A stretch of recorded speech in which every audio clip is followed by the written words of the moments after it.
할렐루야. 오늘도 선하신 주님의 은혜와 평강이 사랑하는 이그스피드 가족들의 삶과 함께 하시기를 소망합니다. 2024년 11월의 첫 금요일 아침입니다. 오늘 이 아침 우리가 함께 나눈 하나님 말씀은 신약 성경 디모데전서 1장 1절에서 11절까지의 말씀입니다. 우리 구주 하나님과 우리의 소망이신 그리스도 예수의 명령을 따라 그리스도 예수의 사도된 바울은 믿음 안에서 참 아들 된 디모데에게 편지하노니 하나님 아버지와 그리스도 예수 우리 주께로부터 은혜와 긍휼과 평강이 내게 있을지어다. 내가 마게도냐로 갈 때에 너를 권하여 에베소에 머물라 한 것은 어떤 사람들을 명하여 다른 교훈을 가르치지 말며 신하와 끝없는 족보에 몰두하지 말게 하려 함이라. 이런 것은 믿음 안에 있는 하나님의 경륜을 이름보다 도리어 변론을 내는 것이라. 이 교훈의 목적은 청결한 마음과 선한 양심과 거짓이 없는 믿음에서 나오는 사랑이거늘 사람들이 이에 벗어나 헛된 말에 빠져 율법의 선생이 되려 하나 자기가 말하는 것이나 자기가 확증하는 것도 깨닫지 못하도다. 그러나 율법은 사람이 그것을 적법하게만 쓰면 선한 것임을 우리는 아노라. 알 것은 이것이니 율법은 옳은 사람을 위하여 세운 것이 아니요 오직 불법한 자와 복종하지 아니하는 자와 경건하지 아니한 자와 죄인과 거룩하지 아니한 자와 망령된 자와 아버지를 죽이는 자와 어머니를 죽이는 자와 살인하는 자며 음행하는 자와 남색하는 자와 인신매매하는 자와 거짓말하는 자와 거짓 맹세하는 자와 기타 바른 교훈을 거스르는 자를 위함이니 이 교훈은 내게 맡기신 바 복되신 하나님의 영광의 복음을 따름이니라. 아멘. 오늘은 11월이 시작되는 날입니다. 앞으로 약 3주간 디모데 전후서를 살펴볼 예정입니다. 디모데 전후서에 대한 개관은 교회 유튜브에서 지난 수요일 디모데 전후서 묵상 본문 미리 맛보기를 참고하시면 도움이 되리라 생각이 됩니다. 태초에 관계가 있었다. 이 말은 유대인 철학자 마르틴 부버의 유명한 저서 나와 너에 기록되어 있습니다. 마르틴 부버는 인간의 존재의 본질이 관계성에 있다고 보았습니다. 인간은 관계를 통해서만 진정한 차원의 삶의 의미와 목적을 발견할 수 있다는 뜻이 이 짧은 말 안에 녹여져 있습니다. 그의 말은 인간 존재에 중요한 통찰을 주는 것임이 틀림없습니다. 좀 더 신학적으로 태초에 관계가 있었다라는 말을 풀이한다면 이 관계는 태초부터 계셨던 하나님의 존재로 거슬러 올라갈 수 있을 것입니다. 하나님은 영원부터 혹은 다른 말로 시작 없이 새 위격으로 존재하셨습니다. 성부, 성자, 성령, 새 위격은 영원에서 시작이 없는 참된 사랑의 관계로 존재하셨다고 말할 수 있습니다. 그래서 어떤 목사님은 홀로가 아닌 함께가 하나님의 본질이다 라고 말합니다.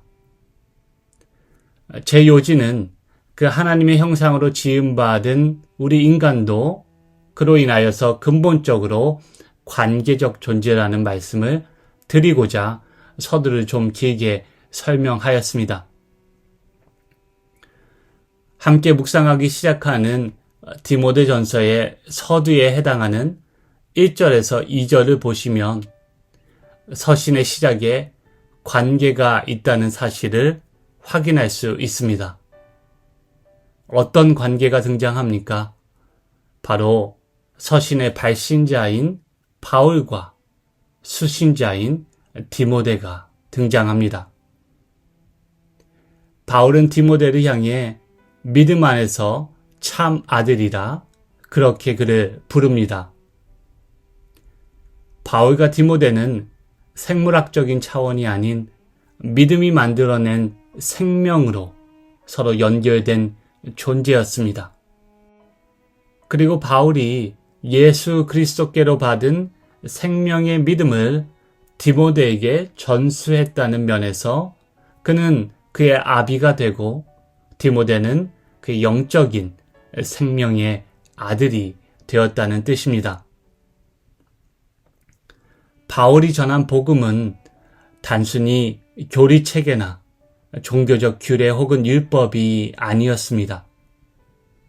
바울에게 복음은 하나님의 사랑으로 인해 회복된 관계라고 할 수 있습니다. 죄로 인해 하나님과의 관계는 물론 인간 사이의 관계도 깨어지게 되었습니다. 하지만 예수 그리스도가 가져오신 구원을 통해 그 죄로 말미암아 깨어진 관계가 회복된 것입니다. 그것이 복음입니다. 그것이 기쁜 소식입니다. 그리고 바울은 이 복음을 말로만 설명하지 않고 그의 삶으로, 그의 온 삶으로 살아내었던 인물입니다. 바울은 디모데를 복음 안에서 참 아들로 수용하고 그를 축복합니다. 2절 말씀은 이렇게 기록하고 있습니다. 하나님 아버지와 그리스도 예수 우리 주께로부터 은혜와 긍휼과 평강이 내게 있을지어다. 아멘. 은혜, 긍휼, 평강, 이 세 단어를 사용해서 디모데를 축복합니다. 아시는 바와 같이 은혜와 평강은 사도 바울이 자신이 서신을 써서 보낼 때 자주 사용하던 표현이고 이 둘 사이에 긍휼이 추가되어 있습니다. 은혜, 긍휼, 평강은 모두 관계적인 용어이고 또 오직 관계 속에서만 그 의미가 깨달아지고 깊어질 수 있습니다. 은혜는 무엇입니까? 은혜는 하나님께서 자격 없는 우리에게 베푸신 신적인 호의이자 선물이고 긍휼은 우리의 고통과 연약함을 수용하시고 체휼하시는 하나님의 마음이라고 할 수 있습니다. 그리고 평강은 하나님과의 은혜와 긍휼로 회복된 관계 안에서 누릴 수 있는 평화일 것입니다. 바울의 삶은 하나님 아버지와 예수 그리스도로부터 흘러나온 이 은혜와 긍휼과 평강을 누림으로 하나님과 깊은 사귐을 누릴 뿐만 아니라 다른 이에게도 이 하나님의 은혜와 긍휼과 평강을 흘려보내는 복음의 사자였습니다. 바울이 디모데에게 편지를 쓴 이유가 3절에서 11절까지에 기록되어 있습니다. 바울이 디모데에게 다소 강한 어조와 또 급박한 심정으로 요청하고 있는 것은 무엇이었습니까? 3절을 보시면 에베소 교회에 있는 어떤 사람에게 다른 교훈을 가르치지 말도록 명령하기 위한 것이라고 적고 있습니다. 여기서 명령하다라는 말은 담대하게 훈계하고 교정하라는 의미입니다. 4절에 기록된 바울의 글을 통해 우리는 또 에베소 교회에는 헛된 신화와 끝없는 족보에 몰두한 사람들이 존재하고 있었다는 점을 알 수 있습니다. 바울은 에베소 교인들이 신화와 족보에 대한 허탄한 담론을 이어가므로 하나님의 경륜을 이름보다 이에 몰두하여 결국 다투고 논쟁만 일으키고 있다는 점을 지적하고 있는 것입니다. 이런 모습은 5절에 기록된 청결한 마음과 선한 양심과 거짓이 없는 믿음에서 나오는 사랑과는 거리가 아주 먼 모습입니다. 아니, 이 사랑을 거부하고 부인하는 모습입니다. 신화와 족보를 둘러싼 담론은 복음의 최종 목적인 사랑을 세우는 일에 전혀 도움이 되지 않을 뿐만 아니라 오히려 사람들을 혼란에 빠뜨리고 사랑의 길에서 멀어지게 만든다는 것입니다. 오직 우리에게 필요한 것은, 그리고 교회 공동체에 필요한 것은 바울에 따르면 하나님을 우리 안에 담을 수 있는 맑은 마음과 하나님의 말씀에 반응할 수 있는 착한 양심과 하나님을 향해 갈리지 않은 전심, 곧 사랑이라고 바울은 힘주어 적고 있습니다. 8절 이하에서 바울은 율법의 정신이 사랑임을 강조합니다.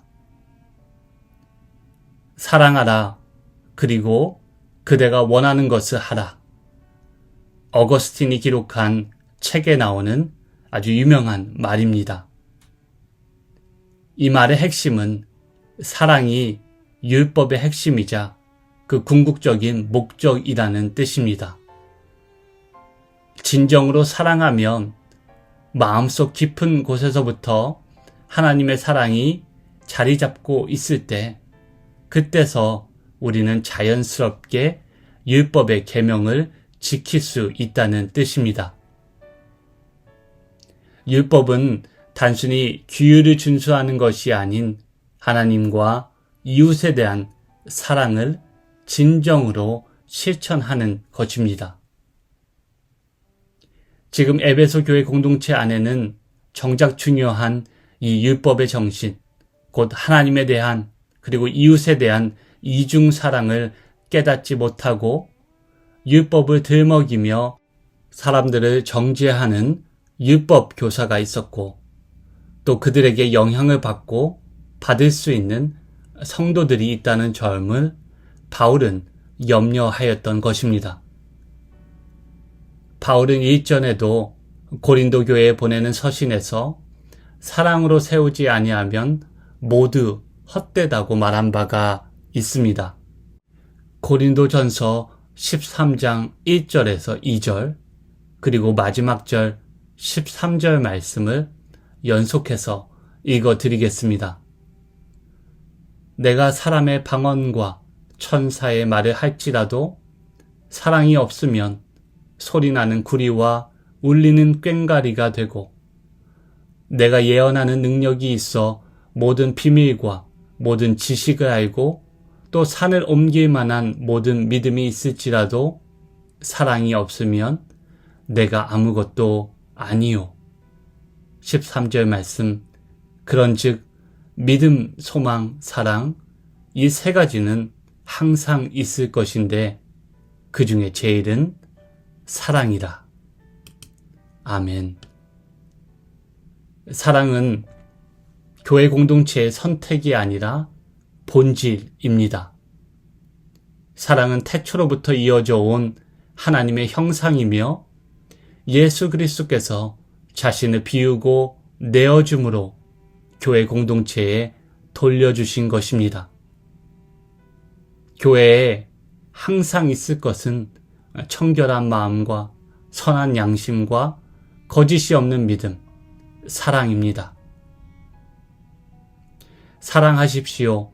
그리고 그대가 원하는 것을 하십시오. 라는 말에 저는 교회 공동체를 향한 메시지도 있다고 생각이 됩니다.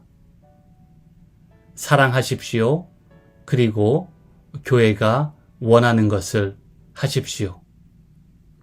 함께 기도하시겠습니다. 사랑의 하나님, 우리에게 하늘의 은혜와 긍휼, 평강을 부어주셔서 청결한 마음과 선한 양심, 거짓이 없는 믿음으로 이 땅에서 살게 하여 주시옵소서. 우리 안에 복음의 본질인 사랑이 흘러넘치게 하시고 교회 공동체와 우리 삶의 터전 가운데 그 사랑을 실천할 수 있도록 인도하여 주시옵소서. 헛된 담론에 빠져 무익한 논쟁으로 사랑을 패하지 않게 하시고 오직 주님과 이웃을 향한 사랑으로 율법의 정신을 따르게 하시옵소서. 그렇게 하나님 아버지와 예수 그리스도의 형상을 닮아가는 우리 모두가 되기를 간절히 소망하며 좋으신 주님 예수 그리스도의 이름으로 기도하옵나이다. 아멘. 주신 말씀을 기억하며 계속해서 기도하시면 좋겠습니다. 오늘도 사랑하는 이글스필드 가족들의 삶 가운데 주님의 은혜와 긍휼과 평강이 충만하기를 소망합니다.